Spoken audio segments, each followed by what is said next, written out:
तो भाई लोग, अब मार्वल स्टूडियो वाले एंड गेम तो रिलीज़ कर दे रहे हैं रिवॉच करने के लिए, बट सवाल ये है क्या सिर्फ एंड गेम रिवॉच करना इनफ होगा डूम्सडे के लिए? तो मुझे नहीं लगता। और इसलिए मैं स्टार्ट कर रहा हूँ एक सीरीज़ जहाँ हम रिविजिट करेंगे पूरी जर्नी एक्समैन से लेकर एंड गेम तक। और फोकस होगा हर उन छोटी डिटेल्स पर जो हमारे लिए डूम्सडे का एक्सपीरियंस को और बेटर करेगा। और इस जर्नी की शुरुआत होती है एक्समैन से। ना भाई, ये मूवी अपनी फ्रेंचाइजी की फर्स्ट फिल्म होने के हिसाब से बहुत कुछ कैरी करती है अपने साथ।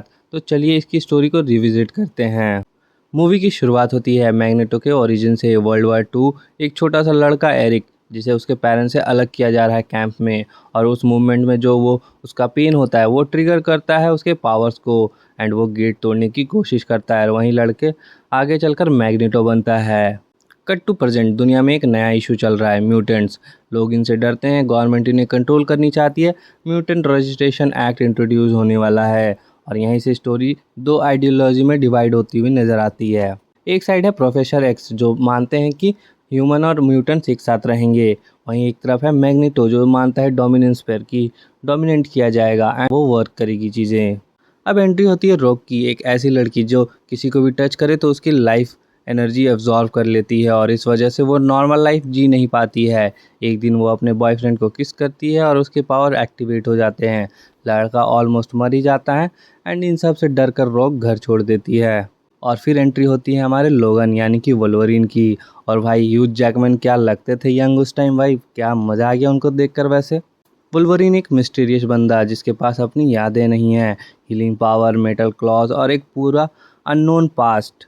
रॉग उसके साथ ट्रैवल करती है, लेकिन उन पर अटैक हो जाता है सेबर टूथ का, जो मैग्नेटो के लिए काम करता है। और यहीं पर एंट्री होती है एक्समेन टीम की। साइक्लॉप एंड स्टॉर्म उन्हें बचाकर ले जाते हैं जेवियर स्कूल में, जहाँ हमें देखने को मिलते हैं जीन ग्रे और प्रोफेसर एक्स। यहाँ म्यूटेंट्स को ट्रेन किया जाता है, उनकी पढ़ाई चलती है, एंड उन्हें बताया जाता है कि कैसे उन्हें अपने पावर्स को समझना है, उन्हें यूज़ करना है। बेसिकली यहाँ पर प्रोफेसर एक्स उन बच्चों को कुछ अलग, कुछ बेटर देने की कोशिश कर रहे हैं। दूसरी तरफ मैग्नेटो अपना प्लान बना रहा है, एक मशीन जो ह्यूमंस को म्यूटेंट्स में कन्वर्ट कर सकती है। टारगेट है वर्ल्ड के लीडर्स। उसका लॉजिक सिंपल है, अगर सब म्यूटेंट्स बन जाएंगे तो डिस्क्रिमिनेशन खत्म हो जाए। बट प्रॉब्लम यहाँ पर यह है कि मशीन अनस्टेबल है और ये इंसानों को मार देगी।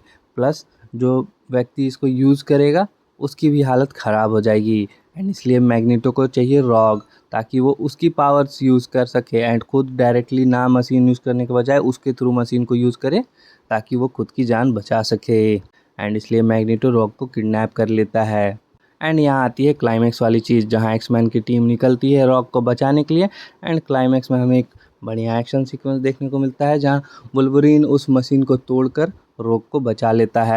एंड में मैग्नेटो को अरेस्ट कर लिया जाता है, रॉग स्कूल में रहने का डिसीजन लेती है, एंड वुल्वरीन अपने पास्ट के आंसर ढूंढने निकल पड़ता है। अब जैसे कि मैंने कहा, ये मूवी अपनी फ्रेंचाइजी के फर्स्ट फिल्म के हिसाब से बहुत कुछ इस्टेब्लिश करती है। म्यूटेंट्स का कॉन्सेप्ट पूरे वर्ल्ड लेवल पर, जेवियर स्कूल का होना, मल्टीपल कैरेक्टर्स, एक पूरी यूनिवर्स का सेटअप। बेसिकली ये एक ओरिजिन मूवी से ज़्यादा एक टीम अप सेटअप मूवी की तरह वर्क करता है।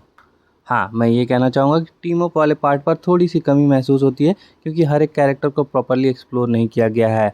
और अगर कोई बंदा कॉमिक रीडर नहीं है तो उसके लिए कैरेक्टर्स को कनेक्ट कर पाना थोड़ा मुश्किल है उस टाइम के हिसाब से। खैर, अभी तो हमें सारी कैरेक्टर्स पते ही हैं। अब मेन पॉइंट, क्या ये मूवी डूम्सडे के लिए इम्पॉर्टेंट है? तो ऑनेस्टली मैं कहूँ तो डायरेक्टली तो नहीं। यहाँ कैरेक्टर इन्फ्लुएंस ज़रूर रहेगा, बट स्टोरी वाइज मुझे नहीं लगता कि रूसो ब्रदर्स इतना पीछे जाएंगे। हाँ, जैसे कि मैंने कहा कि कैरेक्टर्स को आगे लिया जाएगा, तो जाहिर सी बात है हमें प्रोफेसर एक्स देखने को मिलने वाले हैं, वुल्वरीन देखने को मिलने वाला है, साइक्लॉप देखने को मिलने वाला है। तो ऐसे और भी मल्टीपल कैरेक्टर्स हमें देखने को मिलेंगे, एंड इनकी स्टोरीज यहीं से ली जाएंगी। ठीक है, तो वो चीज़ कंटिन्यू होगा ही होगा कहीं ना कहीं, क्योंकि ये स्टोरी जाएगी आगे। पूरी स्टोरी नहीं जाएगी, बट कैरेक्टर्स आगे हमें जाएंगे, तो वो उनसे कनेक्ट किया जाएगा। एंड मैं लास्ट में यही करना चाहूँगा कि रिविजिट करने का मतलब ये सिर्फ नहीं है कि हमें देखना है कि कनेक्शन कहाँ है। नहीं, ये एक जर्नी है, और हम उस जर्नी को वापस से जी रहे हैं, ताकि जब डूम्सडे आए तो हमारे लिए सब कुछ बढ़िया हो। एक बढ़िया मेमोरी के साथ हम डूम्सडे देखने जाएं, हर एक कैरेक्टर जब कोई आए तो हमें वो पसंद आए, वहीं पे हम पता हो कि वो कैरेक्टर कितना इम्पॉर्टेंट है इस मूवी के लिए। तो उनके हम पास जाने, उनके फ्यूचर जाने, तब होता है। हिस्ट्री से ही फ्यूचर बनती है मेरे हिसाब से, तो ये वैसा है।